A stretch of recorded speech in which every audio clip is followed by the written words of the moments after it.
Hi guys, it's me, Skylar Capri, and today I wanted to do a first impressions of the Bath & Body Works 2025 Fall Traditions collection.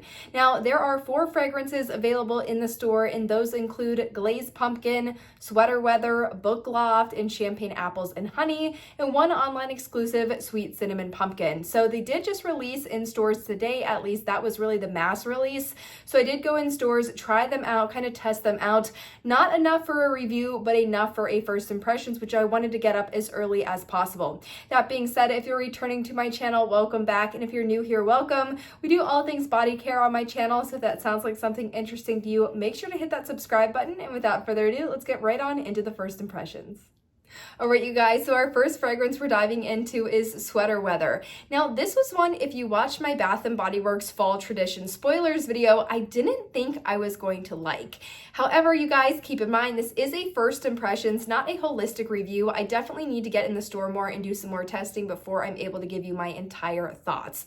That being said, I mean, let's just start off with the packaging because, you guys, this is stunning. I love this blue color. If you've watched my channel for a while, you know I love any blues, purples, greens. Like, that is definitely my packaging forte, and this is absolutely divine. I felt like they totally listened to me when I said that, because this is like everything to me in a package. I love the blue plaid, so perfect for the fall time. You have the wax seal, and then you have this really bright orange and red leaf on that wax seal, so there's some nice contrast. The font of the actual scent name itself looks really nice, elegant, classy, but still appropriate for fall and decently priced. Now, Sweater Weather, it says it smells like a cool fall day in your favorite knit, with fragrance notes of sun-kissed apple, sun-crisped apple, autumn leaves, and orchard woods.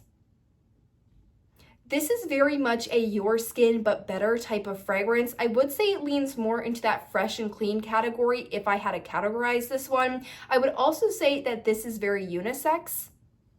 It is not sweet at all. It's not a sweet fragrance. If you're not somebody that likes sweet fragrances, it's not fruity at all. It's really not like a floral. It's not citrusy. It's more of like a your skin but better unisex, almost like cologne-y type of fragrance. But I don't know if it's the autumn leaves or that orchard woods note. It's really complex and smells really good to me. I sprayed it on my skin as well.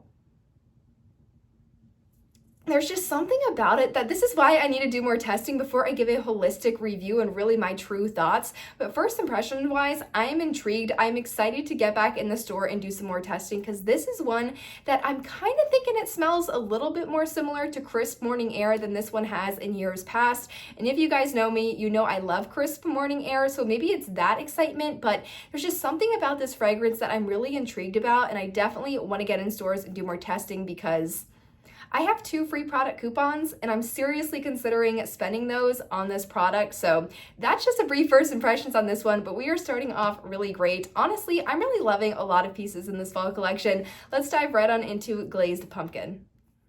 All right, you guys, so up next we have Glazed Pumpkin, and a lot of people were really excited about this one. This one says it smells like a perfectly sweet pumpkin treat to celebrate the season, and has fragrance notes of vanilla glaze, caramel woods, and pumpkin cream. Starting off with packaging on this one, this just screams like 2000s Tuscan mom type of vibe, like that interior Tuscan decorating style, if you're familiar with what I'm talking about. So extremely nostalgic. I think the color couldn't be more fitting. I love the pumpkin. It just looks warm and cozy and homey, and like I want to live in the packaging, if you understand what I'm saying. As far as the scent notes, I do have it on the tester as well as on my hand here. I have to like section out my arm and hand knowing which one I'm gonna spray. I also do bring a pen to the store so I can label all of my little testers, so that's how I'm not mixing any of them up if you're curious. But you guys, this one definitely, it surprised me. It goes into more of like, I don't know if it's the caramel in this, or I wouldn't categorize this as a vanilla, and I would say that pumpkin cream is really understated. There's some sort of spice, and I think it's coming from that caramel woods that sort of is a little bit off-putting. It kind of gives it that artificial like craft store smell if you walk into like the aisle and like Joann Fabrics or Michael's or Hobby Lobby that has all of the garlands that have the leaves that are almost scented with that kind of pumpkin spice air freshener. it kind of has that smell to it. There's something in here that just goes a little bit artificial on me. And again, first impressions, I definitely need to do some more testing. But as far as this one goes, I think this one would be great for layering, but on its own, it's just a little bit too artificial for my liking. I really like the packaging. I think if you like pumpkin, this is going to be a strong contender. Unfortunately, I won't be able to do a first impressions of sweet cinnamon pumpkin as that one is an online exclusive, which honestly, I would have loved to see that one back in stores. It's been a while since we've seen her back in stores, so I would have loved to see that one. So unfortunately, I don't have this to compare that to, but I think this is going to be nice for some people. It's just that spice note, I feel like it's either going to go really artificial on you or it's going to be manageable and be more of this yummy pumpkin spice clove fragrance. So this is one that if you are interested in it, I would definitely go into stores and kind of try it out on yourself and then make your judgment and shopping from there. That wraps up Glazed Pumpkin. Let's get into Champagne Apple and Honey. All right, you guys, so the next fragrance we have is Champagne Apples and Honey. And this one says it smells like sipping bubbly drinks in the orchard with fragrance notes of crisp apple, sparkling champagne, and jasmine honey. I love the packaging on this. Again, I feel like I'm just a sucker for anything plaid in this red with the apple. I couldn't think of a more fitting packaging design. Also, if you are familiar with this product in the body lotion, I'll insert another image right here so that you get a full look of it. It is such a rich red burgundy color and just screams fall. So I was so excited to see the packaging for Champagne Apple and Honey. I feel like honestly the packaging this year is just really exceeding my expectations. I am a huge fan.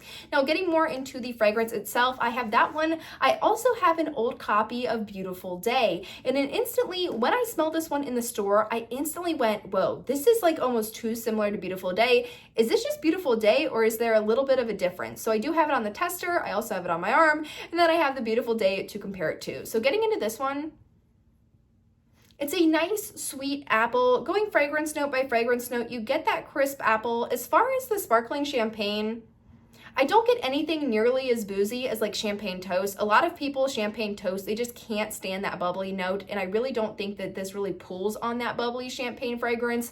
As far as the jasmine honey, I don't really get a huge floral undertone. To me, it's a sweet, fresh apple fragrance. Now, as far as the Beautiful Day goes, this one is notes of sun-kissed apple, sparkling cassies, wild daisies, pink peony, and fresh woods. So definitely much more of an apple with like that kind of floral woodsy base.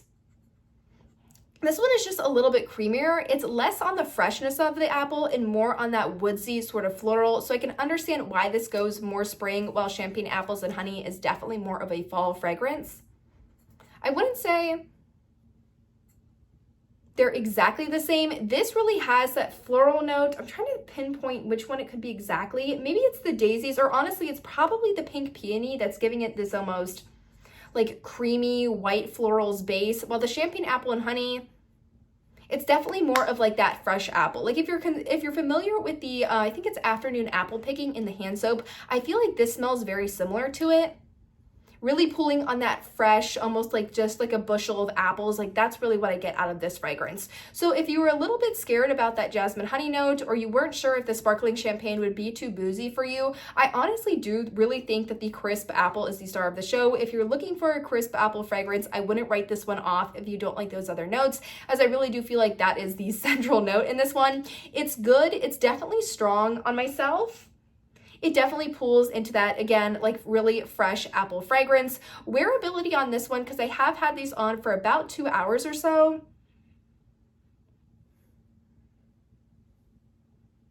I would say out of the ones that we've talked to so far, it's wearing on me as the fine fragrance mist. That's something to keep in mind. I would say the Champagne Apple and Honey is the lightest, and then you have Sweater Weather, which is a little bit more intense, and then that Glazed Pumpkin is really intense. So I'm not exactly sure on longevity of this one, but they also do have it in the travel size. If maybe you really enjoy it, but you don't love it for a full size, that could be something to look into as well. Now, the last fragrance we have to get into is Book Loft, and then we're gonna wrap this first impressions up.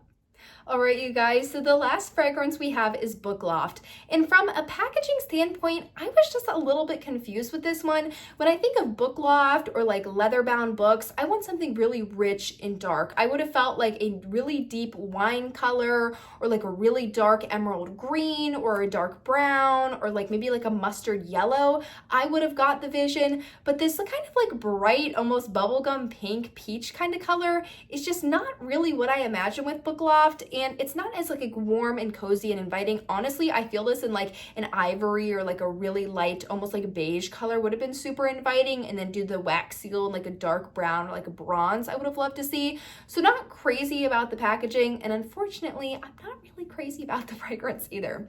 This one says it smells like cozying up with a book you can't put down, with notes of crisp bergamot, neroli, and cozy woods. So I knew this one was definitely going to pull more of that fresh arena. There's nothing in here that's fruity. There's nothing in here that's really floral, besides maybe the bergamot can sometimes go floral. There's nothing there's not anything gourmand in this fragrance, as you can really tell. And this one, it's almost too fresh and clean. It definitely has that detergent, almost borderline bug spray smell, which is something that we had in Into the Wild earlier this year in the Bath & Body Works semi-annual sale. This one, it's almost like a very linen-based fragrance. I wouldn't say it's like when you open a book for the first time and you kind of have the smell of the paper. That's a phenomenal smell. I really like that smell. This one's much more of like a clean laundry linen type of fragrance. And for me personally, it's just not warm enough to be appropriate for the fall. I could see them doing a laundry collection in the spring, and this would have fit right in, but for me, I'm just not seeing this one as really a fall fragrance. I mean, on myself, it's just like overly fresh. I don't know. There's not a lot of complexity in this one. Like Sweater Weather is so complex to me. It's just like this really interesting, unique scent, which is why I want to go back and smell it. This one is just giving a very, basic kind of laundry detergent linen smell, which is not exactly up my vibe. And on me, it smells fine. It's just way too clean for me. Like I wouldn't want to wear it like on myself as a fragrance. As a laundry detergent, I don't think it would be a bad option, but as far as like a fragrance, something that I'd like to wear, I really wouldn't wear this one on itself. I'd have to really sweeten it up through layering. So it's not going to be one that I gravitate towards. But you guys, that really wraps up this first impressions video. Again, this is first impressions. I need to go back and do a lot more testing to get holistic reviews and then eventually rankings for you guys. But let me know if you guys have seen these in your stores yet, if you've smelled them in person. But I hope you guys enjoyed the video, found it helpful, and I will see you all in my next one. Bye guys.